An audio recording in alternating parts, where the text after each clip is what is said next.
Welcome to Blizzard Fire. We hope this video helps fire up your solution. You start by preparing the headset.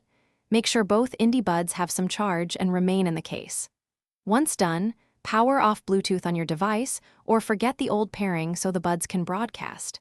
Then, press and hold each bud for 5 to 7 seconds until the LED flashes. This forces pairing mode and clears temporary links. You do this now to isolate the earbuds from previous devices. It prevents automatic reconnection and lets the reset process proceed cleanly. With pairing mode set, continue by removing both buds and powering them on together so they can synchronize. Next, press and hold the touch or physical button on each bud for about 10 seconds until you see alternating LED blinks. That indicates the unit is clearing stored pairings. Make sure to keep steady pressure. Intermittent presses won't trigger the full reset.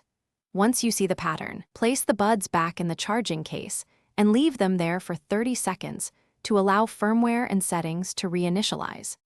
Finish by opening the case near your device, enabling Bluetooth, and selecting the Skullcandy Indy entry to pair. You should hear a confirmation tone and see stable LEDs. That means the reset succeeded and the buds are paired fresh. If pairing fails, make sure both buds are fully charged, forget any existing Skullcandy listings on your device, then repeat the reset sequence. Also, update your phone operating system, and, if available, use the Skullcandy app to check firmware. Outdated software often causes. Thanks for watching. If you found this helpful, don't forget to like and subscribe.